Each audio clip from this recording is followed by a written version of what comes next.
the next part of the presentation. So these are the standards for formulating action-oriented recommendations, and I have to apologize. Rita Wilson, our manager of eHealth, who would normally conduct this, is unexpectedly ill. So in a very short time frame, we've pulled together, unfortunately, only a hard copy of the presentation that she was to give. So we'll be referring to this handout now that you have in front of you, this color copy. And I have to apologize as we've done some writing on it, not knowing we'd be using that as opposed to a projected electronic copy. So, in terms of Rita Wilson's work, her primary focus here at RNAO is creating something we're calling nursing order sets. So she in fact takes the practice recommendations from all of our clinical practice guidelines and translates them into orders, and so nursing orders. So these are sort of checklist-based documents that take recommendations and translate them into very clear action statements that a healthcare provider or nurse can do based on the best practices recommended in the document. So one of the things that this has caused is that in all new and revised guidelines as we go forward, our recommendations need to be written very clearly and very actionably. And certainly in previous evaluations we've done of our guidelines, we have received feedback that in some cases the actions that could be interpreted from a practice recommendation are quite vague or unclear, and that there may be variation in practice because our wording is just not prescriptive enough or not clear enough. So we've moved to this new format of writing recommendations to assist people with that. And so some of our newer publications of our guidelines, we're getting feedback that certainly we're starting to accomplish that, and then the nursing order sets are also a tool that help to assist practitioners move in that direction. So if you take your handout, we'll just walk through this piece by piece. So in terms of, I'm on the second page, the first slide. So action-oriented recommendations are critical to high-quality best practice guidelines. So again, the Guidelines International Network, which is really a group of guideline developers, implementers, and evaluators from around the world, is really pushing for this. So these action-oriented recommendations, also as we move to guideline-based performance measurement, which RNAO is also involved in and leading an international database on that work.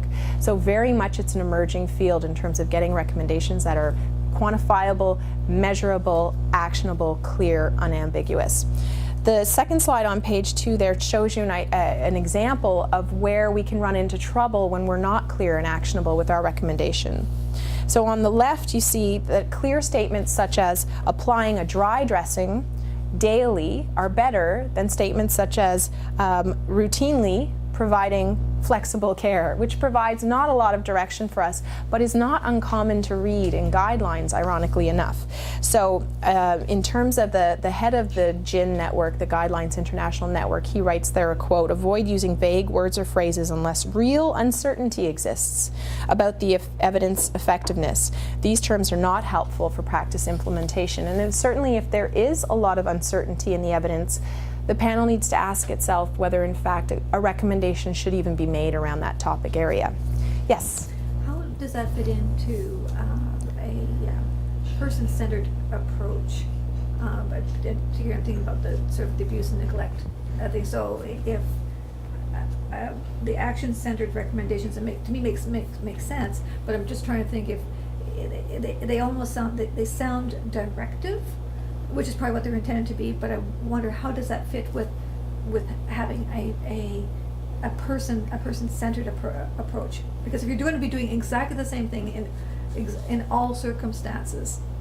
Now, so that's a good question, and if we walk through the formula, perhaps we can sort of use that example to see whether we can meet that question or that query, because I think it doesn't negate the fact of sticking with a person-centered approach. You would just need to be sort of action-oriented about what that is and what that means. So whether it's adding that caveat to the end of the recommendation around, applying this particular assessment, at a certain point in time unless or if or under consideration of a certain client perspective that you're thinking of. I would need to see an example in order to work through it, but that could be possible. So that could still be inherent in there. It's not so much about not being client-centered or person-centered, it's more what you would need to do in order to be fully aware of and encompassing that. But we'll work through some examples and then we can revisit that example. I think if we just help, Charmaine's going a different level us, the client is always the center.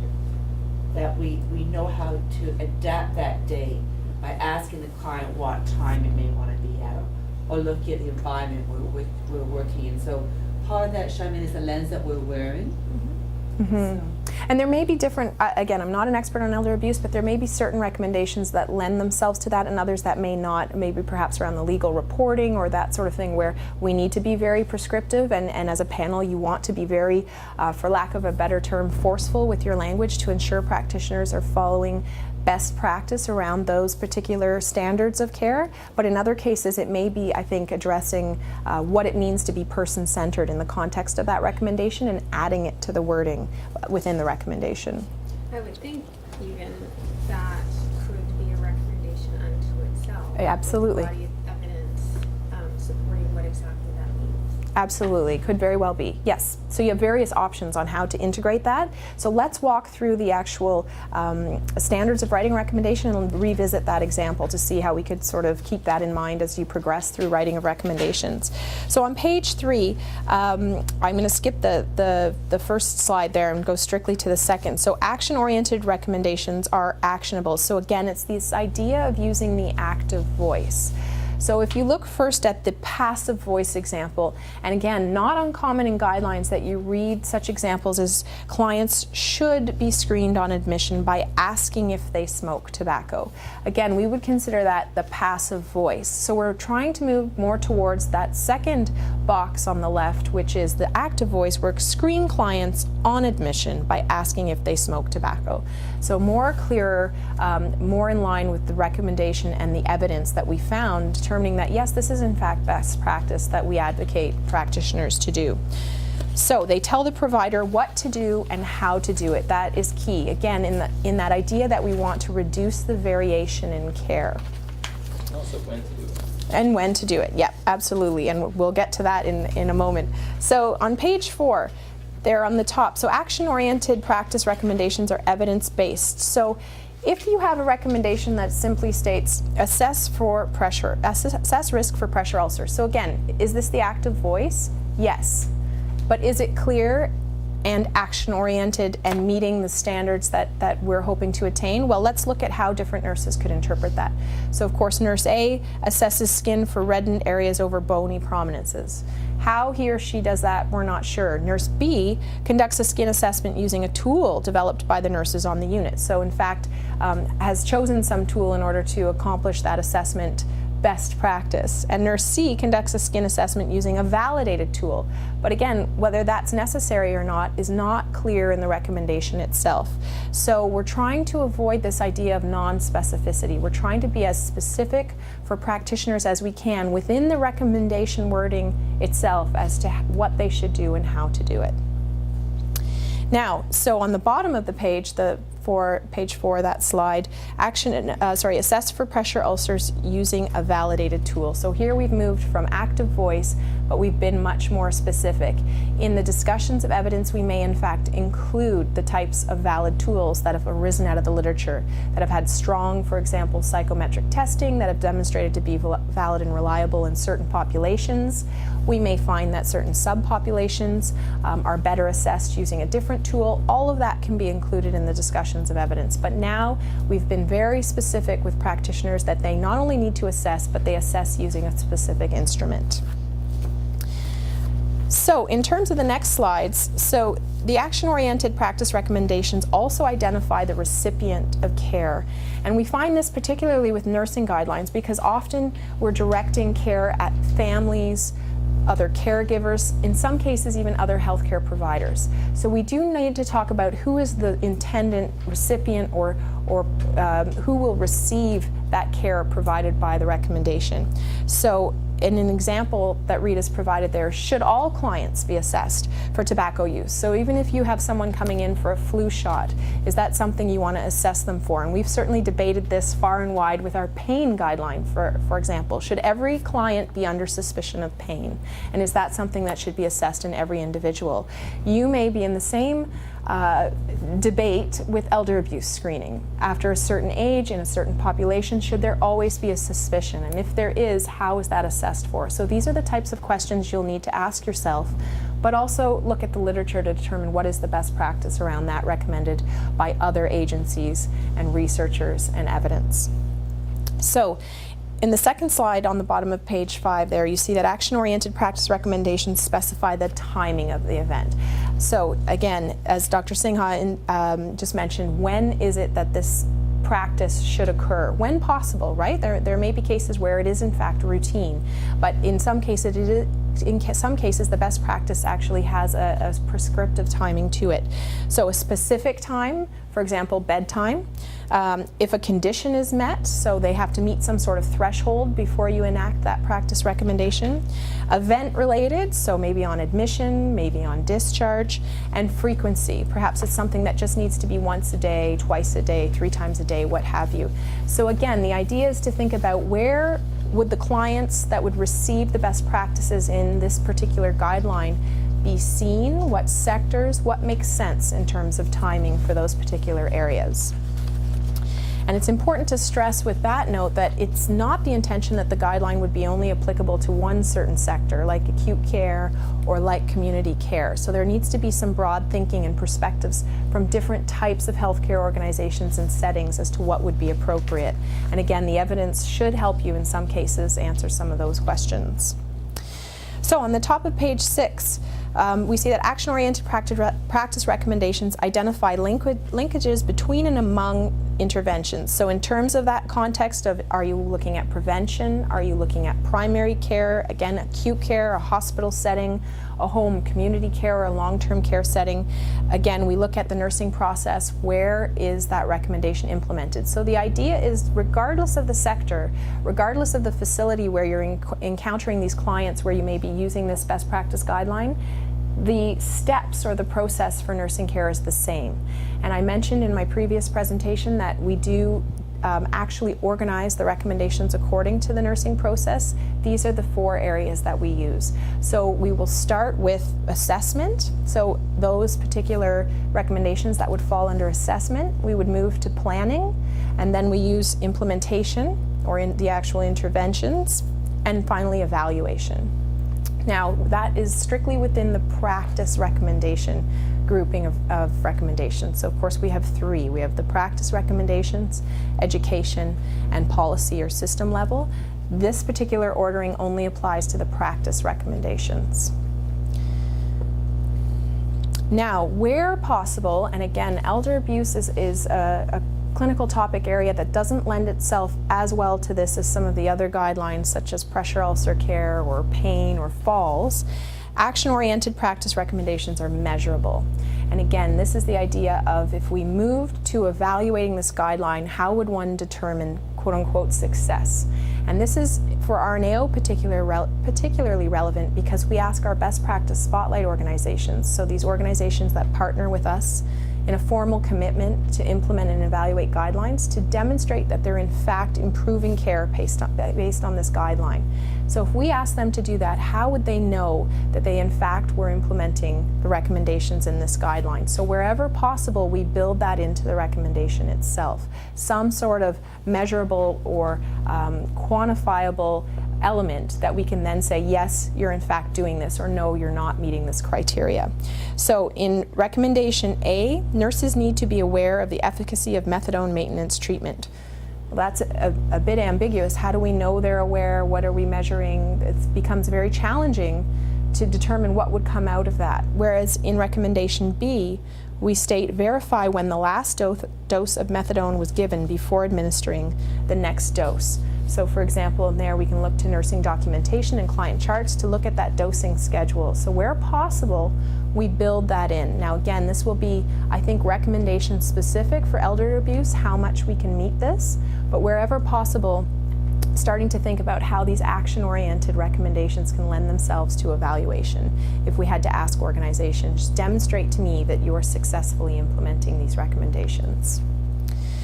So finally, I want to end with the top of page 7, the ISO model for nursing interventions. So this is an actual model being used internationally in terms of developing coding for nursing interventions. If people are familiar with NIC, NOC, and NANDA, and also now the International Classification of Nursing Practice, there are international standards now in terms of nursing interventions and how they need to be worded. That diagram there shows all the possible components of that. So at the top we have, and rightfully so, the biggest box, the actual action. The action that you're asking the nurse or the healthcare provider to do. You then have target, site, means, the recipient of care, the route, and the timing. Now, according to this model, the only mandatory requirements that you need are in fact the action, the target, and the timing. So that should apply to any and all recommendations or nursing interventions. Again, nursing interventions, whether they be under assessment, planning, implementation, or evaluation, but those three things should be a mandatory component. The rest may or may not apply. So it depends again on the recommendation itself. So Rita's provided an example. So the action might be to screen. So your best practice is that nurses and other healthcare providers must screen. The target is risk for abuse. You may want to identify the recipient. So the recipient of care is elderly. Who is that? What age qualifies as elderly, or is there a condition, a threshold, something that you can qualify? Again, not always necessary. It could be that you draft the guideline and determine that this is a guideline applicable to anyone who meets this particular demographic criteria, in which case that may not be necessary to identify in each individual recommendation. The means, so she has their validated assessment tool. I would think as a panel that's a necessary component. So again, it's not mandatory, but for any screening or assessment, you most likely want to suggest what the instrument or tool will be that clients can use, and again, looking to the evidence as to what have been demonstrated as effective tools out there. And finally, the timing, and she suggests there, for example, on admission, again, thinking of those timing categories, whether it be a bedtime in the morning, admission, discharge, is it after a certain event, after meeting a certain threshold, etc. So that's the formula that we use for writing recommendations, and I believe our hopes is Rita will be here tomorrow to help you work through some of those ideas once you have some issues that you've translated now into recommendations, and show you how we apply this methodology to change the wording of the recommendations. Again, the idea not to change the intent, strictly to change the wording to be actionable according to this particular model. So, major changes to practice recommendations. I apologize again, we've scribbled on this one a little bit, but in terms of the old format, the prefixes used to be nurses will, or nurses should, or nurses could, or what have you. But in the new format, we like, when we can, is to start with a verb. Wherever we can. Start strictly with the verb based on what it is the best practice you'd like to have these providers provide. So the sequence, the second row there, recommendations with the strongest evidence listed first. This was often the case, but now it didn't make sense. When someone was taking the guideline and wanting to implement the guideline, they often had to sift through the recommendations to sort of determine their own logical sequence based on the steps of when a client had an episode or encounter with care. So we've changed that in the new format again within the practice recommendations for creating those 4 areas of the nursing process to assist providers to find the recommendations that apply best to where they're working. The structure was acontextual, so again, this idea that they were written a bit vaguely and with some ambiguity, so we were unable to sort of pinpoint who had to do what to whom and when, and now we've created that context using that model. Again, it leads itself to the next row, which is this idea of ambiguity. We've tried to become much clearer by creating clear and concise statements, again, using the model to help with that. And finally, the specificity, as I showed in a couple slides back. Instead of being a little bit lofty in terms of what people should do to whom and when, we've now tried to take more of that active voice and provide as many details in the recommendation where we can. And this idea is knowledge translation, right? So that's what guides all of this work at this particular stage in developing the guideline, taking all of that evidence and now translating it into knowledge that you know of based on your expertise and experience, knowledge that you're reading based on the tables, and now trying to convey that to the practitioner in a way to reduce variation in care, but also have providers provide the best possible care. So I provided there a bit of a summary. So in concluding all of those comments, again talking about recommendations that focus on the clinician, that recipient of care, the specific interventions, the timing, and then of course the context where in the nursing process it falls. And now, had Rita been here, I think she would have walked through a particular example with you, but I can't do that because I'm not sure how that particular example works. But if she's here tomorrow, she might do that with you if you would find it helpful when you're working through your recommendations. So again,